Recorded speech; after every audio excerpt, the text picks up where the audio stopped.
오늘 이 긴 본문 말씀을 가지고요, 믿음으로 준비하는 자들을 통한 부흥이란 제목으로 말씀을 나누도록 하겠습니다.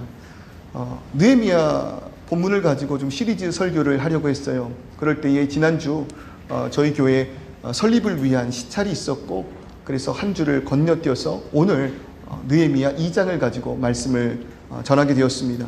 다들 기억나시죠? 느헤미야 그 1장에서 우리가 나누었던 그 은혜들, 우리는 그 1장을 통해서요, 목사도 아니었고 전도사도 아니었고 선지자도 사역자도 아니었던 그 느헤미야가 하나님께 엎드려 간구할 때 그를 통하여 역사를 나타내신 하나님의 놀라운 그 뜻, 그 은혜를 우리는 발견할 수 있었습니다. 그때의 그 느헤미야의 그 모습 가운데 우리는 이해할 수 없는, 아니 이해를 초월하는 그 민족을 향한 사랑의 모습을 확인해 볼 수 있었죠. 그 느헤미야는 유다 땅의 아픔을 진정 자신의 아픔으로 이해를 하였습니다. 그리고 자신의 죄를 회개하였습니다. 죄가 무엇이었습니까? 그 백성들을 외면하고 있었던 죄. 먼저 돌아간 그들의 그 삶을 돌아보지 아니하고 지금 나는 어쩌면 그들과 관계가 없는, 상관없는 삶을 살아가고 있었음에 그들에게 관심은 있었지만 그들을 위하여 진정 힘써 일하지 않았던 자신의 죄를 고백하였다는 거예요. 그럴 때 하나님께서 느헤미야를 어떻게 위로하셨습니까? 그에게 사명을 허락하심으로 그를 위로하셨습니다. 우리의 삶에 가장 어려움은요, 사용되지 않을 때예요. 이 사회에서 사용되지 않을 때 우리가 얼마나 힘들어하는지 몰라요. 더욱이 성도라고 이야기할 때 하나님께 사용되지 않을 때 성도로서 얼마나 큰 아픔이 있을까요? 그럴 때 하나님께서는 우리에게 사명을 주심으로 우리를 위로하실 줄을 믿습니다. 그럴 때 1장 마지막 하나님께서 주신 느헤미야의 사명이 무엇이었습니까? 술관원이 된 것입니다. 하나님은 그 아닥사스다 왕 곁에서 술을 따르는 술관원 되게 하셨다는 것이에요. 참 신기합니다. 무엇이 신기해요? 민족을 향한 느헤미야의 기도에 하나님께서 그에게 직업을 허락하셨다는 것이 참 신기하고 놀라워요. 그의 직업의 특성과 권위, 그리고 그가 섬기는 아닥사스다 그 왕을 통해서 하나님께서 느헤미야의 기도에 응답하셨다는 것입니다. 사실 하나님께서 일하시는 방법이 항상 이러하세요. 하나님께서 일하시는 법이 그러하세요. 하나님 어떤 분이십니까? 이 모든 세상을 만드신 분이고요, 그리고 이 모든 세상의 질서와 법을 정하신 분이 하나님이십니다. 그렇기 때문에 하나님의 역사는요, 놀랍게도 그 만드신 질서 안에서 역사하신다는 거예요. 그러니까 우리는요, 우리의 기도 가운데 하나님 응답하시고 하나님께서 역사를 나타내실 때 무언가 초자연적인 힘과 능력으로 사건이 해결되기를 바라잖아요. 그런데 하나님께서는요, 이미 허락하신 우리들의 그 삶 속에서 그 문제를, 우리의 기도의 응답을 이루어 내신다는 거예요. 의사를 통해서 우리의 육신을 건강케 하십니다. 의사의 손길을 통한 하나님의 은혜요, 하나님의 놀라운 역사일 줄 믿습니다. 부모를 통해서 우리 자녀들이 보호받게 하십니다. 부모의 그 순종과 자녀를 향하게 하신 하나님의 놀라운 역사와 은혜의 모습이라는 거예요. 우리가 기도하고 간구하며 하나님의 뜻을 간구할 때 목사를 통해 선포되는 그 말씀으로 우리는 하나님의 놀라운 음성을 체험하게 된다는 것입니다. 그렇기 때문에 오늘 내가 서 있는 이곳이 하나님의 역사가 시작되는 곳임을 깨달으시기를 소원합니다. 하나님은요, 우리의 눈물 어린 기도의 응답으로 나를 이곳으로 인도하신 것이에요. 하나님은요, 우리의 문제가 해결되기를 원하시기 때문에 우리를 오늘 이곳으로 인도하사 예배케 하신 것입니다. 어떤 마음으로 이곳에 오셨는지 모르겠어요. 우연히 들리셨는지도 모르겠어요. 그러나 오늘 이 시간 내가 이 자리에 서 있다는 것은 하나님께서 나를 통하여 나의 인생에 개입하셨다는 증거될 줄 믿습니다. 하나님 우리와 함께 하시고 우리와 함께 역사하심으로 내가 예배할 수 있다는 것이에요. 그러니 서 있는 그곳에서, 오늘 이 예배 현장에서, 일하고 계신 그 일터에서, 학교에서 하나님의 일하심을 보시기를 소원합니다. 하나님은요, 내가 왜 이 일을 하고 있는지 그것을 깨달아 알게 하심으로 언제나 나와 함께 있었음을 기억나게 하실 거예요. 2절의 말씀 보세요. 왕의 술관원 맡은 그 느헤미야가 그 일을 다하고 있을 때, 하나님 허락하신 그 사명의 자리에 서 있을 때 어느 날 사건이 발생하게 됩니다. 왕이 내게 이르시되 네가 병이 없거늘 어찌하여 얼굴에 수심이 있느냐? 이는 필연 너의 마음에 근심이 있음이로다. 여러분, 이 말씀을 한번 보세요. 왕이 내게 이르시되 너에게 병이 없다라는 걸 내가 알고 있는데 어째서 지금 그 얼굴에 무언가 근심이 가득하고 있느냐? 지금 느헤미야가 맡은 이 술관원, 왕에게 술을 따르는 이 작업은요, 이 직업은요, 우스운 자리가 아니에요. 포도주를 만들고 술을 따르는 그 정도의 직급이 아니라는 거예요. 왕에게 음식을 올린다라는 것, 여러분, 이거는 왕 곁에 나아갈 수 있다는 것 아니겠습니까? 한마디로 왕의 생명에 위협을 가할 수 있는 자리인 거예요. 이 포도주에 혹은 음식에 여러분 독이라도 탄다면 그대로 한 나라의 왕이 죽음을 맞이하게 되는 것 아니겠습니까? 더 나아가서 술을 마시면 여러분 몸이 어떻게 돼요? 이완되잖아요. 끄덕끄덕거리십니까? 너무 잘하시는데요. 여러분, 술을 마시며 담소를 나눌 때 여러분 어떻게 몸이 돼요?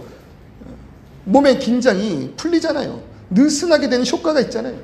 그렇기 때문에 더 위험한 순간이라는 거예요. 또 술을 마신다라는 것은요, 술을 마시며 담소를 나눈다라는 것은요, 깊은 이야기, 속 이야기까지 꺼낼 수 있는 분위기가 마련된다는 것 아니겠습니까? 그럴 때에 술관원이라는 것은요, 왕 가까이에서 왕을 보필하면서 왕의 기분을 달래고 왕을 좀 진정시킬 수도 있고 그의 마음을 편안하게 하고 심지어 왕과 깊은 이야기를 나눌 수 있는 자리가 술 맡은 자리라는 거예요. 술관원의 자리인 것입니다. 그러니까 굉장히 큰 권위가 있는 자리죠. 그리고 그와 동시에 가장 왕을 향한 충성심이 요구되는 자리가 이 술관원 자리라는 것입니다. 자, 그럴 때에 그런 느헤미야 얼굴에 근심이 어렸습니다. 이건 여러분 정말 큰일 난 거예요. 무언가 이 느헤미야가 왕에게 나와서 술을 따르고 왕이 그 잔을 받아 마시려고 하는데 느헤미야 얼굴에 수심이 가득하다라는 거죠. 무언가 꿍꿍이가 있는 것 같이 왕이 여길 수 있다는 거죠. 그렇다면 그 순간 왕은 느헤미야를 옥에 가두든지 심지어 그를 죽일 수도 있다는 것입니다. 즉각 심판을 받을 만한 일이에요. 그러니 지금 2절에 그 느헤미야 보세요. 왕이 너의 얼굴에 수심이 있다라는 말을 듣자마자 느헤미야가 깜짝 놀랍니다. 너무 놀랐습니다. 그리고 그때에 내가 크게 두려워하였다라고 이야기합니다. 죽을 수도 있는 순간이었으니까요.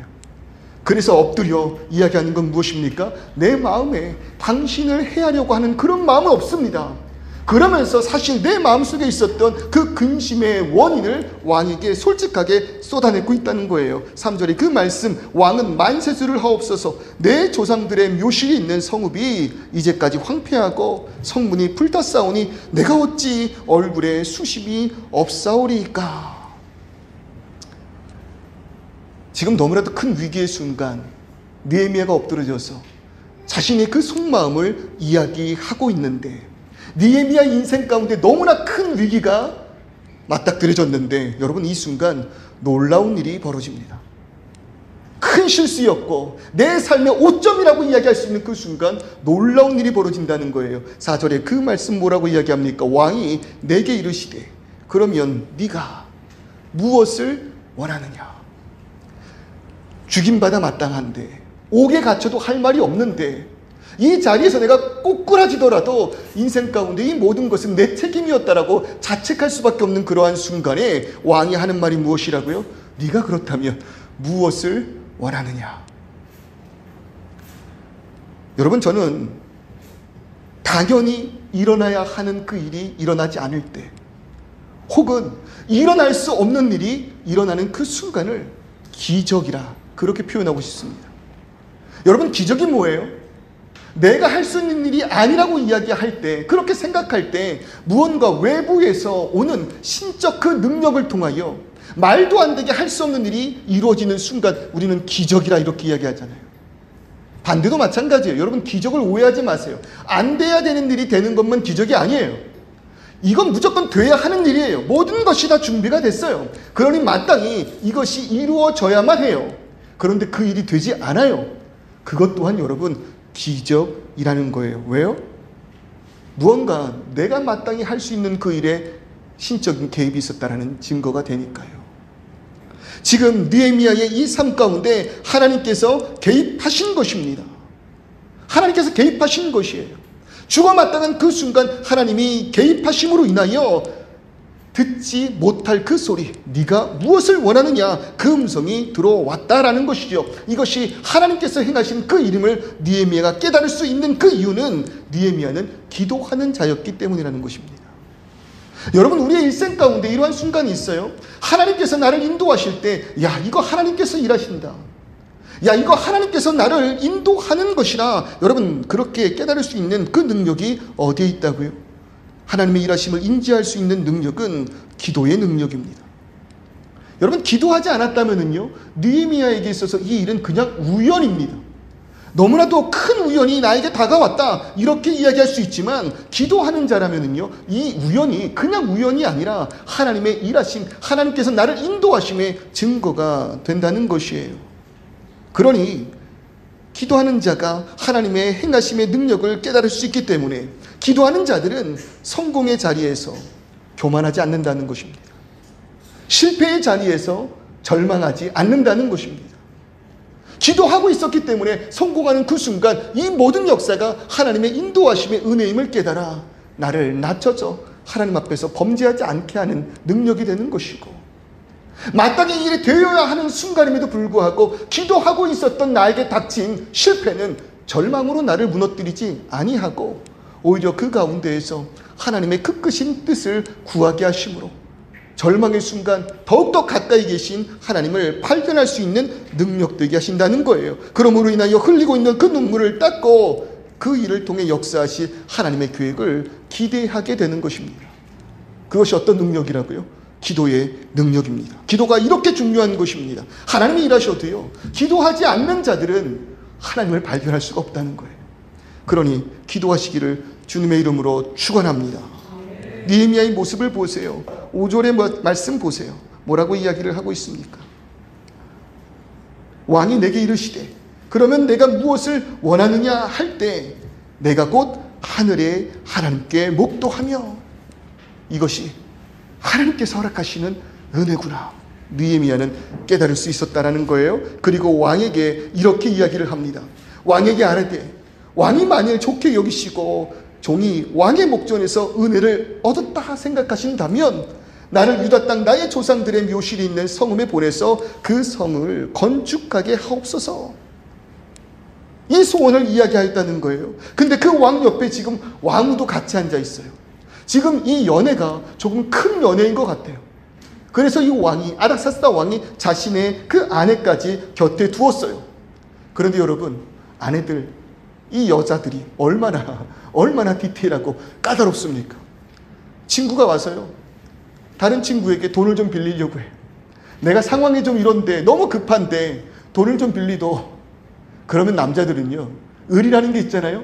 또 단순하잖아요. 그냥 지금 당장 이 친구의 마음을 위로하는 것에 모든 생각이, 마음이 쏟아져 있기 때문에, 그래, 얼마 필요한데 그 돈 주려고 해요. 그런데 그 내어주는 손을 붙잡는 사람이 있어요. 누구예요? 아내예요. 잠깐만요. 당신 잠깐 좀 빠져 있어. 잠깐, 당신 좀 빠져. 나 좀 잠깐 봐. 정신이 확 들잖아요. 여러분, 왕이요, 순간 그 느헤미야에게 마음이 동하여서요, 그 느헤미야에게 뭘 원하느냐 이렇게 물을 수 있어요. 그런데 그 순간 누가 브레이크를 걸었다고요? 옆에 있는 왕후가 브레이크를 걸었습니다. 그러면서 구체적으로 디테일하게 이렇게 이야기하는 거예요. 네가 몇 날에 다녀올 길이며 어느 때에 돌아오겠느냐. 너 지금 그 마음 가운데 이러한 근심이 있다고 이야기하였지, 그것을 늘 고민했다고 이야기하였지, 그렇다면 그것을 위해서 무엇 하기를 원하느냐. 어쩌면 그것이 거짓인지 아닌지 물었던 날카로운 질문이었을지도 모르겠다는 생각이 들어요. 그런데 바로 그 순간 느헤미야가 한 이야기가 무엇입니까? 내가 또 왕에게 아뢰되 왕이 만일 좋게 여기시거늘 강서쪽 총독들에게 내리시는 조서를 내게 주시고 그들이 나를 용납하여서 유다에 들어가기까지 통과하게 해달라는 것입니다. 유다까지 가는 그 모든 길에 프리파스 비자를 허락하셔서 그 길목마다 나를 검문하거나 들여보내지 못하는 그런 일이 없게 해달라는 요구예요. 더 나아가서 또 뭐라고 이야기합니까? 왕의 살림감독 아삽에게 조서를 내려서 그 창고의 문을 열어서 그 성벽을 회복하는 데 필요한 모든 자재물들을 나에게 달라, 그렇게 이야기하는 것 아니겠습니까? 지금 느헤미야는 확신하고 있습니다. 이 모든 일이 하나님의 선한 손이 느헤미야를 돕고 있다는 것을 알고 있는 것이에요. 여러분, 지금 있잖아요. 느헤미야가 왕의 갑작스러운 질문에 위기가 기회가 돼버린 이 절체절명의 순간 가운데, 왕의 질문 가운데, 왕비의 날카로운 질문 가운데 이야기하는 것 정말 놀랍지 않아요? 그저 왕은 한마디 했을 뿐이에요. 무엇 하기를 원하느냐? 옆에 있는 왕후는 그 모든 것에 브레이크를 걸어요. 뭘 할지 구체적으로 이야기하라. 자, 그럴 때에 느헤미야는요, 마치 기다렸다라는 듯이 왕에게 자신의 근심거리를 해결하기 위한 수단과 방법을요, 막힘없이 설명하고 있다는 것입니다. 마치 이러한 순간을 기다리고 있었던 것처럼, 이러한 순간이 있을 것이라고 생각하고 준비한 것처럼 말입니다. 여러분, 이런 느헤미야의 모습이요, 삶의 사명을 위해 엎드려 기도하는 자들의 마음일 줄 믿습니다. 그 마음의 자세가 이러하다라는 거예요. 마가복음 11장 24절의 그 말씀을 한번 보세요. 그러므로 내가 너희에게 말하노니 무엇이든지 기도하고 구하는 것은 뭐하라고요? 받은 줄로 믿으라고요. 그리하면 너희에게 그대로 되리라. 여러분, 느헤미야가 하나님 앞에 엎드려져서 간구한 것이 무엇입니까? 하나님, 내가 회개하고 내 죄를 자복하며 엎드려질 때 당신께서 살아나시는 그 민족의 회복의 역사를 주시옵소서. 그때에 느헤미야가 왕의 술 맡은 관원장이 되었다고요. 그렇다면 느헤미야가 기도하며 준비하였던 것이 뭐예요?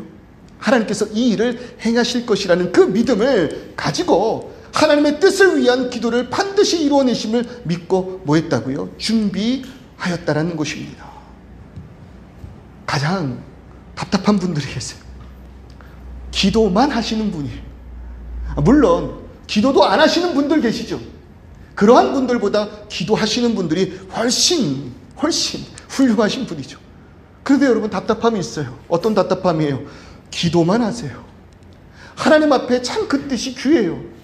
하나님께서 원하시는 그것을 내가 이루기를 원해요. 그리고 기도해요. 그런데 기도만 한다는 것이에요.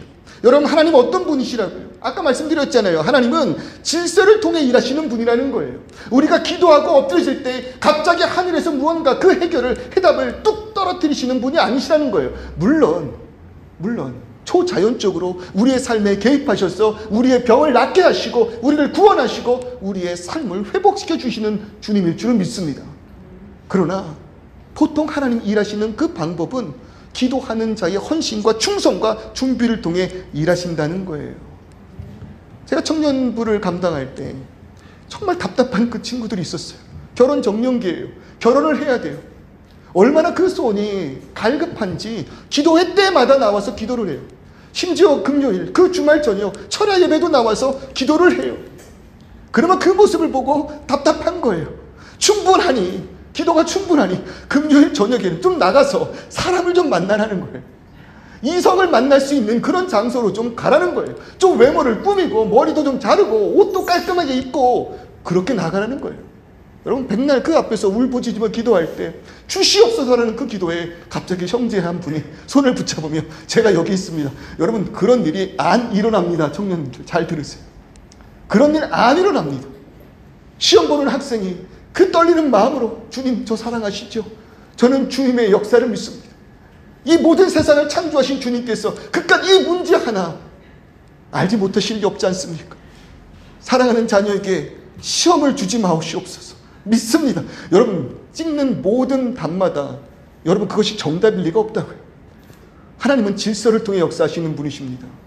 준비한 것을 이뤄내시고 노력한 것에 그 합당한 결과를 주시는 주님일 줄을 믿습니다. 그러니 여러분, 기도하며 때를 기다린다면 이것이 하나님께 합당한 것이고 하나님께서 이룰 것이라는 소망이 있다면 그 때를 위해서 마음과 정성과 뜻을 다해 준비해야 한다는 거예요. 여러분, 느헤미야서를 보면은요, 지금 이 일이 일어나고 있는 그 시기를 기록하고 있습니다. 1장 1절을 보면은요, 아닥사스다 왕 제20년 기슬르월에 이 사건이 일어났던 그 시기를 이렇게 기록하고 있어요. 아닥사스다 왕 제10년 기슬르월. 그런데 2장 1절을 보면은요, 오늘 본문의 그 배경이 되는 시기를 뭐라고 이야기하고 있어요? 아닥사스다 왕 제20년 니산월 이렇게 이야기하고 있어요. 시기를 이야기하는 거예요. 기슬르월은요 11월 달에서 12월 즈음을 이야기를 해요. 그리고 니산월이라는 거는요 3월에서 4월쯤을 이야기한다고요. 그러니까 1장이 끝나고 2장까지 올 때 그 시기가 적게는 3개월, 많게는 6개월, 11, 12, 1, 2, 3, 4 많게는 6개월까지의 시간이 있었다라는 것입니다. 느헤미야는 이 시간을 허비하지 않았다는 것입니다. 엎드려 회개하고 눈물로 기도하면서 하나님께서 반드시 이 민족을 구원하실 것을 믿고 뭐 했다고요? 철저하게 준비하였다는 것입니다. 물론 이 시간요 피가 마릅니다. 마음은 급한데 왜 하나님 빨리 움직이지 않으십니까? 여러분 그렇게 하나님께 원망했을지도 모르겠어요. 그런데 하나님께서 역사하고 계셨다는 것입니다.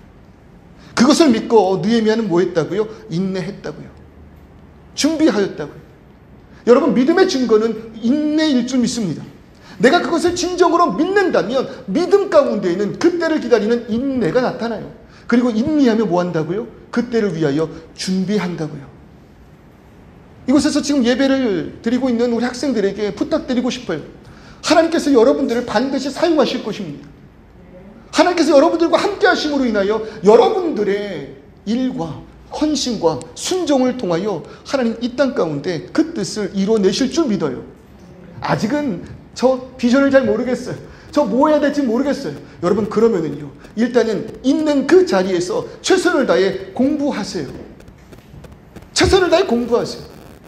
저 엄마들 너무 좋아하시는데 정말 공부하세요. 뭐 해야 될지 모를 땐 미래를 위해서 여러분 공부하세요. 공부하면은요 놀라운 일이 벌어집니다. 미래를 향한 불확실성이, 그 두려움이 조금씩 사라지기 시작할 거예요. 하나님께서 나를 어떻게 사용할지는 모르시겠지만 운동을 하는 친구는 운동에 열심을 다하세요. 학생이라면 공부에 열심을 다하세요. 청년들이라면, 그리고 직장을 갖고 계신 분들이라면 이것이 내가 하나님을 향하여 갈망하고 기도할 때 나에게 허락하신 상한 영임을 믿고 하나님 나를 어떻게 사용하실지는 모르겠으나 오늘 이 자리에서 그 누구보다 성실히, 그 누구보다 열심히, 그 누구보다 하나님 앞에서 죽게 하듯 그 모든 일에 몸과 마음을 쏟아 보세요. 지금은 모르나 그렇게 준비되어 가고 있는 나를 통하여 하나님 그 뜻을 이룰 줄을 믿습니다. 그러니 에베소서 5장 15절 18절 뭐라고 이야기합니까? 그런즉 너희가 어떻게 행할지를 자세히 주의하여, 오늘 내가 무엇을 해야 하는지를 자세히 주의하여 뭐 없는 자와 같이 하지 말래요?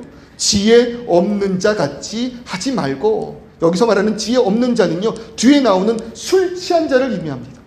술 취한 자는 지혜가 없는 자래요. 여러분 술 취하게 되면 어떤 일이 발생합니까? 내 생각과 뜻과 전혀 상관없이 몸이 움직여요. 내가 하고자 하는 의지가 아니라 세상의 풍파 그 흐름에 따라서 내 몸이 흘러간단 말이에요. 그것을 성경은 지혜 없는 자라고 이야기합니다. 어떻게 행할지를 자세히 주의할 때 이런 술 취한 자와 같이 하지 말고 오직 지혜 있는 자 같이 하라는 것입니다. 지혜 있는 자는 뭐로 이야기하고 있어요? 성령으로 충만한 자를 이야기하고 있다는 거예요. 여러분 성령의 충만함을 입는다는 것이 무엇입니까? 오늘 나의 그 모든 삶이 예수 그리스도의 말씀으로 움직여진다는 것입니다. 감정이 요동칠 때도 예수의 말씀이 먼저 된다는 것입니다.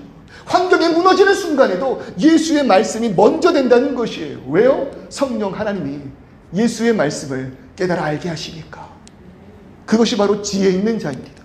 이런 지혜 있는 자가 어떻게 행할지를 주의할 때 세월을 아끼라 이렇게 말하고 있습니다. 그런데 여기서 말하는 세월이라는 것은요 단순히 그냥 흘러가는 시간을 이야기하는 게 아니에요. 여기서 말하는 이 세월이 헬라어로 번역될 때요 카이로스라고 번역이 됐어요. 카이로스예요. 이 카이로스는요 평이한 시간의 흐름, 그냥 24시간의 흐름을 이야기하는 것이 아니라요 질적인 시간입니다. 무언가 사건이 일어나는 시간을 카이로스라고 이야기를 해요. 자, 그럴 때 세월을 아끼라, 성령에 충만하여 하나님의 말씀을 붙들고 나아가며 우리에게 주어지는 그 사건을 뭐하라고요? 아끼라, 붙들라는 것입니다. 다른 말로 하자면 하나님께서 오늘 이 시간 준비하고 있는 우리에게 허락하시는 그 기회를 뭐하라고요? 붙잡으라는 것입니다. 그것이 세월을 아끼라라는 뜻이에요. 놓치지 말라는 것이죠. 하나님의 뜻, 그 말씀을 붙들고 기도하는 자들, 그러한 자들에게 하나님은 자신의 뜻을 이루는 역사를 허락하신다는 거예요. 그럴 때 여러분 어때요? 하나님 우리를 부르시는데, 오늘 나의 헌신을 요구하시는데, 오늘 이 시간 이 교회를 통하여 위로해야 할 자들이 있다고 말씀하시는데, 여러분 우리가 준비되어 있지 않는다면, 어떤 일이 벌어질까요? 어쩌면 하나님께서 에베소 교회에 말씀하신 것처럼 그 촛대를 다른 교회로 옮기시는 일이 벌어질지도 몰라요. 우리가 준비가 안 되었기 때문에 우리 가정에 허락하신 그 사명을 다른 곳으로 옮기시게 될지도 모른다는 거예요. 여러분, 사용받지 못할 때의 그 아픔 말씀드렸잖아요. 우리가 사용받지 못할 때의 그 슬픔 말씀드렸잖아요. 그러니 여러분, 우리가 하나님께서 사용하시기를 원한다면, 그리고 그 뜻을 위하여 기도하고 있다면, 기도로 끝나는 우리가 아니라 실질적으로 나의 삶을 최선을 다해 준비하며 계획하며 협력함으로 인하여 하나님 가라 말씀하실 때 이왕이면 뛰어가기를 주님의 이름으로 축원합니다. 좀 지쳐도 걸어갈 수 있잖아요. 넘어지더라도 기어서라도 하나님께서 쓰고자 하시는 그 길로 나아가는 저와 여러분, 우리 교회 되기를 주님의 이름으로 소망합니다. 여러분, 준비해야 할 줄 믿습니다. 그 이유가 무엇이라고 이야기하는 거예요? 세월이 악하다는 거예요. 왜 성령 충만해야 되는 거예요? 왜 하나님 주시는 그 기회를 붙잡아야 하는 거예요? 세월이 악하기 때문에, 이 세상이 너무나도 악하기 때문에 준비된 자들이 필요하다 이야기하고 있는 것입니다. 여러분, 성경에서 악하다는 것은요, 단순히 도덕적 타락만을 이야기하는 것이 아니라 말씀드렸어요. 이 성경에서의 악함은요, 하나님을 떠난 것을 의미합니다. 하나님과 분리된 것을 의미합니다. 생각하고 계획하는 모든 삶 가운데 하나님의 말씀이 존재하지 않는 것을 성경은 악하다고 이야기하는 거예요. 한마디로 자기 소견에 옳은 대로 살아가는 것, 기준이 없는 삶, 선과 악의 기준이 절대적으로 나에게 있음으로 인하여 내가 원하는 것은 선한 것이고 내가 원치 않는 것은 악하다고 이야기하는 기준 없는 삶 말입니다. 세월이 악하기 때문이라는 거예요. 여러분, 지금 느헤미야가 근심하고 있는 것이 무엇입니까? 3절의 그 말씀을 통해서 그 조상들의 묘실이 있는 성읍이 황폐하고 성문이 불탔고 성벽이 다 허물어졌다라는 것 아닙니까?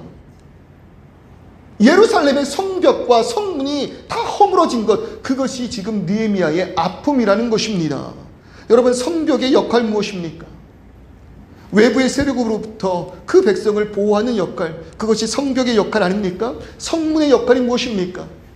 적군이 쳐들어올 때 그 성문이 무너져야 들어올 수 있는 그 관문이잖아요. 안보의 가장 중요한 것이 성의 성문이잖아요. 근데 성벽과 성문이 무너져 버린 이 예루살렘, 어떤 모습일까요? 무엇보다도 성문은요, 그 시대 재판이 열리는 곳입니다. 법이 집행되는 곳이에요. 그러니까 한마디로 그 성벽과 성문이 무너져 버림으로 법이 시행되지 아니하고 언제든지 외부 세력이 그 예루살렘 주민들을 유린할 수 있는 그런 땅이 되어버렸다라는 것입니다. 외부와 구분이 되는 상징이에요. 그러므로 인해서 그 성벽 안에 있다는 것은 우리의 민족의 안전과 민족성, 즉 정체성을 유지할 수 있게 하는 것, 그것이 성문과 성벽이라는 것입니다. 지금 예루살렘의 문제는 이것이 파기되었다는 거예요. 외부의 위험에 노출되어 있다는 거예요. 경계가 사라져 너무 애매해져 버렸다는 것입니다. 모호해졌어요. 하나님의 백성 분명 거룩하여야 할진데 그 경계가 사라짐으로 인하여 구별되지 않는 그런 백성이 되었고, 법, 즉 하나님의 말씀이 선포되며 말씀에 따라서 그 삶이 집행되어야 할진데 말씀이 사라져버림으로 선과 악의 기준이 모호해져 자신의 소견에 옳은 대로 살아가는 그러한 땅이 되어버렸다는 것이죠. 여러분, 그 증거가 무엇이냐면요, 10절 말씀 한번 보시겠어요? 10절 말씀 보시면요, 호른 사람 산발락과 종이었던 암몬 사람 도비야가 등장을 합니다. 그죠? 호른 사람 산발락, 이거는요 바벨론식의 이름이에요. 그러니까 지금 그 페르시아의 관직을 가지고 지금 이 유다 땅을 다스리는 총독이었다는 거예요. 그것이 산발락입니다. 그리고 그의 종이 누구래요? 암몬 사람 도비야래요. 여기서 말하는 이 도비야 이름의 뜻은요, 주는 선하시다라는 뜻이에요. 주는 선하시다. 그러니까 이름이 주는 선하시다라는 것은, 여호와는 선하시다라는 것은 이 도비야의 그 민족이, 인종이 유다 사람이라는 뜻이겠죠. 근데 주를 예배해야 하는 그 유다 사람 도비아가 지금 누굴 섬기고 있어요? 산발랏을 섬기고 있어요. 그런데 이들의 그 모습을 보세요. 느헤미야가 이 예루살렘의 성벽을 재건하고자 뭐라고 이야기합니까? 이스라엘 자손을 흥왕하게 하려고 지금 무너져버린 이 이스라엘 백성들을 회복시키기 위해서 이 땅에 왔는데 그 땅을 다스리는 산발랏과 그의 종 도비아는 뭐하고 있다고요? 근심하고 있다고요. 왜요? 느헤미야로 인하여서 자신들의 기득권이 무너질까 염려하였다라는 것입니다. 여러분, 지금 이 땅을 다스리는 권세자들은요, 이 민족에게 관심이 없어요. 이 민족의 삶에 관심이 없어요. 특별히 도비아는요, 하나님의 언약대로 인하여 그 땅에 회복이 일어났고 포로기에서 돌아왔던 그 민족을 향한 관심이 없어요. 오로지 이들은 자신들의 기득권과 물질적 풍요로움을 위해서 살아가고 있었다는 거예요. 그러니 이런 자들이 다스렸던 그 땅의 모습, 여러분 어떠했습니까? 12절의 그 말씀 이유를 보십시오. 내 하나님께서 예루살렘을 위해 무엇을 할 것인지 내 마음에 주신 것을 내가 아무에게도 말하지 않고 그 예루살렘을 순찰하였을 때 뭐라고 이야기합니까? 내가 탄 짐승 외에 다른 짐승이 없었대요. 여러분, 이 말을 읽는데요, 떠오르는 몇몇 국가들이 있어요. 길거리에 고양이들이 지나다니지 않는 국가들이 있잖아요. 길거리에 짐승이 없는 그런 국가들, 생각나는 국가들 여러분들이 있잖아요. 왜 동물들이 지나다니고 있지 않습니까? 배가 고프니까. 그런 짐승들을 다 잡아먹기 때문에 이러한 짐승들이 지나다니지 않는 그런 황폐한 도시가 되었다는 거예요. 지금 이 느헤미야가 예루살렘을 순찰하고 있는데 그곳에 내가 타고 있는 이 짐승 외에 다른 짐승은 발견하지 못했다라는 것입니다. 더 나아가서 14절을 보면은요, 성벽이 다 무너졌고 성문은 불타버려서 앞으로 나아가 샘문과 왕의 못에 이르러서는 이 짐승을 타고는 그 길을 걸을 수 없을 만큼 모든 길이 황폐해졌다라고 이야기를 하고 있는 거예요. 1장에서 자신의 형제를 통하여 들었던 예루살렘의 소식을 눈으로 직접 보고 있다는 것입니다. 그 참담함의 모습을 느헤미야가 보고 있다는 거예요. 이것이 지금 성벽과 성문이 무너진 이스라엘의 현실입니다. 여러분, 그럴 때 오늘 우리의 삶은 어떠하고 있습니까? 지금 우리들의 삶은 어떠할까요? 우리가 살아가고 있는 이 땅은 어떠할까요? 물론 물질적으로는요, 먹을 짐승 너무 많이 있습니다. 배불리 먹고 배 터지게 먹고 남기는 음식이 더 많을 정도로 우리는 풍족하게 살아갑니다. 도로는 또 어떠합니까? 드넓은 도로, 우리는 그 도로를 통해서 우리의 모든 산업 현장을 움직이며 풍요를 누리고 있습니다. 그러나 이곳에 살아가는 분들의 마음은 어떠합니까? 그 마음 얼마나 무너져 있습니까? 특히 이민사회에서 교민끼리 살아가는 그 모습들을 보십시오. 서로 그 마음에 여유가 없으니 돕고 살아가기보다는 질투하고 시기하고 배신하고 헌담하면서, 여러분, 이 좁은 사회에서 얼마나 같은 민족끼리 뒤에서 수군거리며 그 수군거림으로 인하여 우리가 배신당해 그 마음이 무너지고 있습니까? 여러분, 분명 호주는요, 그 환경적으로 그 어느 나라보다도 풍족한 나라가 분명합니다. 그런데 이 땅에서 살아가는 우리들의 마음이 무너질 일이 너무 많다는 거예요. 자녀들의 상황은 또 어떠합니까? 여러분, 자녀들의 마음도 심각합니다. 우리 자녀들의 그 마음을 만져주셔야 할 줄 믿습니다. 특별히 유학 가서 아직 그 언어와 문화가 익숙하지 않는 그런 자녀들이라면 여러분, 그 마음을 정말 많이 품어주시고 자녀를 위하여 기도해 주시기를 소원합니다. 여러분, 기도하는 부모가 있는 자녀는요, 어떠한 순간에도 결코 무너지지 않는다라는 것이 저의 확고한 믿음이에요. 지금은 비록 연약해 보일지라도, 지금은 비록 하나님 앞에서 무능력해 보일지라도, 여러분, 기도하는 부모가 있다면, 눈물을 흘리며 기도하는 부모가 있다면 그 자녀는 결코 무너지지 않는다라는 것입니다. 여러분, 얼마나 무너질 수밖에 없는 그러한 시대인지 모르겠어요. 더 나아가서 영적으로는 어떠합니까? 여러분, 이 지역의 영적인 문제 어떠합니까? 처참합니다. 처참하게 무너지고 있는지도 모르겠어요. 어쩌면 이미 무너져 버렸을지도 모릅니다. 경계가 사라져 버렸잖아요. 이 호주의 영적인 모습을 보세요. 영성을 보세요. 경계가 완전히 사라져 버렸잖아요. 한국을 향하여 선교사들을 보냈던 이 나라가 이제는 선교사가 필요한 그런 나라가 되어버리지 않았습니까? 하나님의 말씀이 희미해져 경계가 사라진 모습을 보세요. 말씀이 내 삶의 우선순위가 아니고 세상의 정치, 문화, 유행이 우리의 인생에 가장 중요해진 순간, 지금 아닙니까? 우리 자녀가 하나님의 말씀을 두렵고 떨리는 마음으로 듣고 말씀 지키기에 최선을 다하는 것보다 어쩌면요, 우리의 자녀를 향한 욕망도요, 이 도비아라는 이름을 가진 우리 자녀지만 좀 잘 보여서 저 총독 산발랏의 종이 되어 결국엔 그 자리를 좀 물려받기를, 그런 총독이 되기를, 그런 권세자가 되기를 원하고 있는 우리들의 모습 아닐까요? 더 나아가서 기준이 없음으로 인해 남자가 여자가 되고 여자가 남자가 되면 내가 원하는 모든 것을 이룰 수 있다고 말하는 세상의 꼬임 속에서 정작 진정한 내 모습과 정체성을 잊어버려서 혼란해하는 그런 시대에 된 것은 아닐까요? 과학이 발전했습니다. 의료기술이 발전한 그런 시대입니다. 그래서 어쩌면 우리는 스스로 낙원을 이룰 수 있다는 착각을 하고 있었는지도 모르겠어요. 개인의 인권을 존중하고 반임을 넘어선 그 자유를 개개인에게 허락할 때 보다 사람다운 삶을 살 수 있다고 여겼는지도 모르겠어요. 그런데 현실을 보십시오. 최근에 일어나는 이 국가의 정세를 보세요. 전쟁이 발발하고 마약 문제는 얼마나 심각합니까? 더 나아가 자신의 정체성을 오히려 잃어가는 사람들의 여러분 참담함을 보세요. 정치에 희망이 있습니까?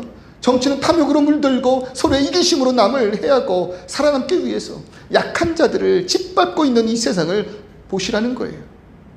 그런 세상 속에서 도대체 어떻게 살아야 하는지 몰라서 하염없이 울고 있는 자들 여러분 보이지 않습니까? 무엇이 문제입니까? 오늘 말씀의 본문은요, 성벽이 무너졌기 때문이라고 이야기하는 거예요. 그 성문이 불타 없어졌기 때문에 이러한 아픔이 이 땅에 있다라고 이야기하고 있는 것입니다. 무너진 성문과 성벽, 영적으로 이 시대에 무엇이라고 이야기할 수 있을까요? 교회입니다. 그리고 말씀입니다. 성벽은 분명 교회입니다. 그들의 법이 되어야 할 성문은 진정한 하나님의 말씀입니다.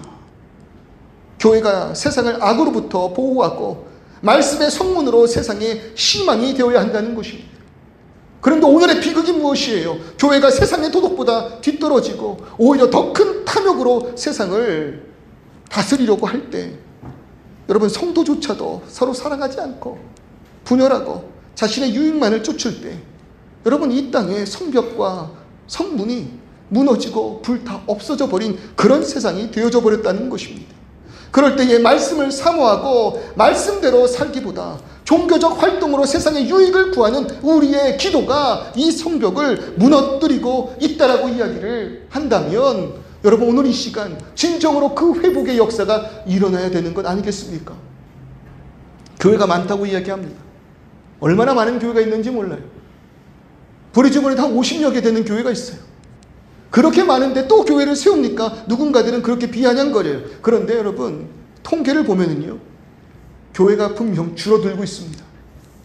성도의 숫자가 분명 줄어들고 있습니다. 물론 시대적으로 인구수가 감소하는 영향도 있을 것이에요. 그러나 비율적으로 본다면 교회와 성도 수가 급격하게 줄어들고 있다는 거예요. 왜 그렇습니까?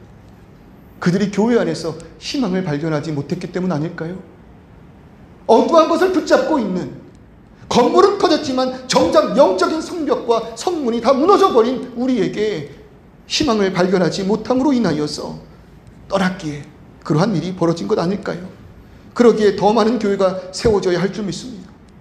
더 많은 목회자가 필요한 세상임을 믿습니다. 무엇보다도 올바른 그 성도가 필요한 이 땅임을 믿습니다. 무엇보다도 중요한 것은 이미 세워져 있는, 그리고 그 자리에서 성도로서 예배하고 있는 우리의 처절한 각성이 필요하다는 것입니다. 이러한 모습을 본 느헤미야가 백성을 향하여 뭐라고 외칩니까? 17절 그 말씀 후에 그들에게 이르기를 우리가 당한 공경은 너희도 보고 있는 바라. 예루살렘이 황폐하고 성문이 불탔으니 뭐라고 이야기한다고요? 자, 예루살렘 성을 건축하여 다시 수치를 당하지 말자 하고, 그 모든 수치를 발견한 느헤미야가 사람들에게 나아가 울부짖는 그 내용이 무엇입니까? 자, 예루살렘 성을 건축하여 우리 다시 그 수치를 당하지 말자. 어쩌면 이 말에 움찔한 사람들이 있었을지도 몰라요. 그리고 그 말을 기다려왔던 사람들이 있었는지도 몰라요. 그러나 이내 우리가 어떻게 그런 일을 할 수 있습니까? 라고 그 마음의 상실감을 가졌을 그 사람들에게 느헤미야가 하는 그 말이 무엇입니까? 또 그들에게 하나님의 선한 손이 나를 도우신 일과 왕이 내게 이런 말씀을 전하였더니 뭐라고요? 기도하였을 때 하나님께서 느헤미야를 통해 뜻하신 그 바를 깨닫고 그 일을 행하였더니 내가 오늘 여기까지 왔노라. 세상을 향하여 하나님께서 나를 어떻게 인도하셨는지 그 간증을 선포하고 있는 것 아닙니까? 여러분, 오늘 이 시간 우리가 우리 가정에 보여줘야 할 그 모습이 간증의 모습일 줄 믿습니다. 우리가 세상 가운데 나타내 보여야 할 그 말씀이 우리의 그 삶을 통한 하나님의 역사심일 줄 믿습니다. 너 왜 그렇게 사니? 그렇게 살면 손해보는 것 아니야? 그렇게 살면 힘들지 않아? 그렇게 살면 너의 가족에 유익이 없는 것 아니야? 조금 더 많은 것을 모아놓고 조금 더 타협하면서 그런 인생을 살아야 성공할 수 있는 건 아니겠어? 여러분, 그런 세상 가운데 우리가 보여줘야 하는 것이 무엇이라고요? 아니, 하나님의 말씀 안에서 내가 이 길을 걷고, 이 길이 분명 세상이 볼 땐 좁은 길이지만 이 길을 걷고 있는 나에게 허락하신 이 놀라운 능력을 너희가 좀 봐. 이 능력으로 인하여 세워지는 성벽을 봐. 이 놀라운 은혜로 세워지는 그 성문을 봐. 그것으로 인하여 지켜지고 있는 우리의 가정의 모습, 우리의 자녀의 모습, 그리고 이 교회를 통하여 지켜지고 있는 이 지역의 모습을 봐. 나를 통하여 선포되는 하나님의 놀라운 역사가 있을 때 세상에 다시 한번 일어날 수 있는 용기를 얻게 되는 것입니다. 참된 은혜가 무엇입니까? 완전히 무너져버린 성벽이지만 그 성벽을 하나님 다시 세우시겠다고 말씀하시잖아요. 누군가 눈물을 흘리며 그것의 회복을 간구할 때 하나님 그 자를 통하여 이 성벽을 다시금 재건하시기를 소원하시는 거잖아요. 무너짐을 내버려 두지 않으신다는 것입니다. 무너져 있는 우리 자녀 있습니까? 무너져 있는 우리 가정 있습니까? 무너져 있는 교회와 지역이 있습니까? 하나님 회복시켜 주실 줄을 믿습니다. 누구를 통해서요? 울부짖는 준비된 자들을 통해서 성경은 그 회복을 부흥이라고 이야기하고 있는 것입니다. 부흥은요, 숫자가 많아지는 것을 이야기하지 않아요. 바로 서는 것을 부흥이라고 이야기합니다. 부흥은 다른 것을 이야기하고 있지 않아요. 하나님의 역사 가운데 쓰임받을 준비가 된 것, 그것을 부흥이라고 이야기하고 있는 것입니다. 그럴 때 오늘 이 시간 우리에게 부흥이 필요할 줄 믿습니다. 여러분, 분명 그렇잖아요. 우리 자녀들을 지킬 수 있는 건 무엇이겠어요? 우리 자녀들을 지킬 수 있는 것 다른 건 아닙니다. 이 악한 세대 가운데 우리 자녀들을 붙들 수 있는 것은 하나님의 말씀 외에 없습니다. 교회 외에는 없습니다. 그것이 우리 아이들의 소망이 될 줄 믿습니다. 우리 가정에, 우리 사업체에, 그리고 살아가는 이 부리주번에. 그럴 때 우리 시간 함께 찬양하며 기도할 것.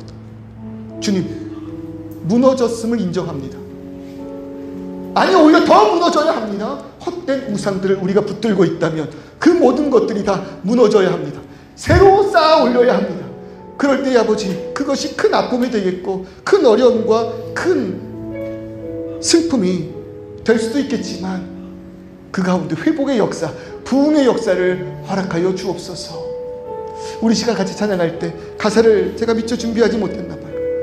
그러나 부흥 찬양 혹시 아니십니까? 이 땅의 황망을 보소서.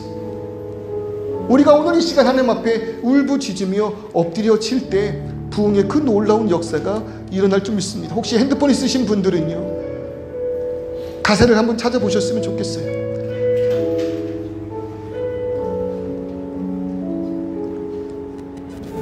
그리고 함께 이 시간 간절한 그 소망을 담아서 찬송하기를 소원합니다. 이 땅의 황무함을, 이 땅의 황무함을 보소서.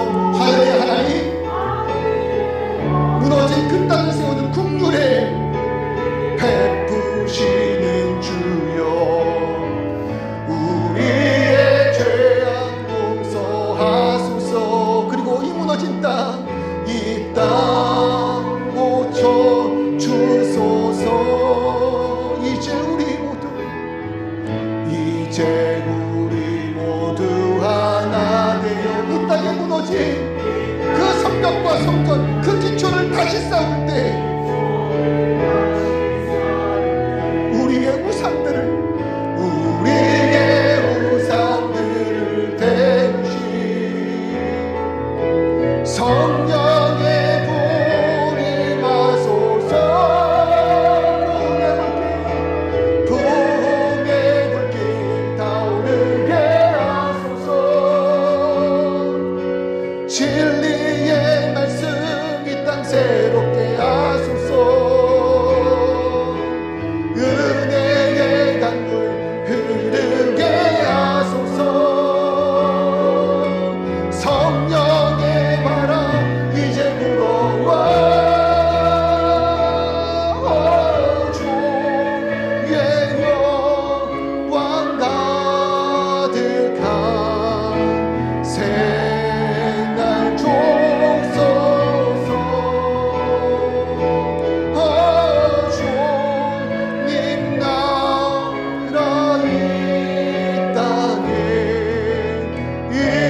하나님 이 시간 내가 준비되기를 원합니다. 이 시간 우리 교회가 준비되기를 소원합니다. 이 땅에 교회를 떼어주시고 이 교회를 통하여 이 지역을 지키는 성벽과 성문이 세워지게 하여 주시옵소서. 이제 불어와 주의 영광 가득한 새날 주소서.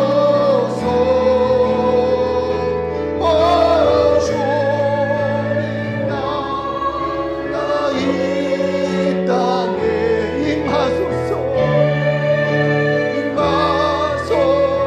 우리 시간 다시 한번 기도하기를 소원합니다. 우리 가정을 지키는 성벽과 성문이 있습니까? 우리 지역을 지키는 성문과 성벽이 있습니까? 우리 안에 말씀이 살아있고 우리 안에 교회가 온전히 세워져 있습니까? 하나님, 온전한 기준이 필요합니다. 우리를 지킬 성벽과 성문이 필요합니다. 그때에 아버지 하나님 기도하며 울부짖는 준비된 나를 사용하여 주시옵소서. 준비된 일을 소원하는 이 교회를 사용하여 주시옵소서. 그래서 이 교회를 통하여 아버지 하나님 눈물 흘리고 능력받는 자들에게 참된 그 마음의 위로와 평안을 하시고 영적으로 눌려있는 이 땅 가운데 주님의 말씀 선포되게 하여 주시옵소서. 이 시간을 통성으로 울부짖으며 기도하기를 소원합니다. 아버지 하나님이여, 이 시간 우리들의 마음을 믿으시옵소서. 이 시간 우리들의 능력을 아버지 하나님 주시옵소서. 아버지 하나님 이 시간 울부짖으며 아버지 앞에 기도하며 무너져 있음으로 인하여 아버지 하나님 슬피 우는 자들을 향하여 아버지 하나님 나의 죄를 보이게 하며 준비된 일을 소원하기를 소원합니다. 아버지 하나님 준비되기를 소원합니다. 아버지 하나님 노력하여 주시옵소서. 열심히 공부하고 열심히 내가 선 그 자리에서 최선을 다하며 주님의 때를 묵묵히 기다리게 하여 주시옵소서. 주님 다시 회복시키신 것을 믿고 이 시간 준비되게 하여 주시옵소서. 아버지 하나님 이 교회를 사용하실 때 준비된 교회 되게 하여 주시옵소서. 그러므로 인하여 아버지 하나님 무너져 있는 자들을 위로하고 그들의 눈물을 닦아주고 그들의 마음을 어루만지고 무엇보다도 예수 그리스도의 온전한 복음을 선포하는 아버지 하나님 주님 교회 되게 하여 주시옵소서. 우리의 삶 가운데 아버지의 은혜가 필요합니다. 우리의 삶 가운데 아버지의 능력 필요할 줄 믿습니다. 우리의 삶 가운데 주께서 허락하시는 은혜로 충만해야 할 줄 믿습니다. 주님여, 우리 가운데 은혜 허락하여 주셔서 준비된 자들을 사용하신다면 그 준비된 자가 바로 내가 되기를 소원하는 우리 모든 성도 되게 하여 주시옵소서. 아버지 하나님 이 땅 가운데 주는 교회가 있으므로 많은 이들이 안심하게 하시고 이 땅에 주는 교회가 있으므로 인하여 많은 자들이 아버지 하나님 안심하게 하여 주시옵소서. 그러므로 아버지 하나님 위로할 자들을 찾아가 위로하며 주님께서 당신을 사랑하신다고 고백하며 그들에게 허락하신 참된 은혜와 능력 아버지 하나님 우리 교회가 그들에게 베풀게 하여 주시옵소서. 주여 도와주시기를 소원하며 나아갑니다. 왜 우리 자녀들이 무너지는 것입니까? 왜 나의 심령이 무너지는 것입니까? 왜 이 땅 가운데 더욱더 마음을 무너지게 하는 일들만 생겨나는 것입니까? 그 책임이 나와 상관없는 것이 아님을 이 시간 고백하며 먼저 회개하게 하여 주시옵소서.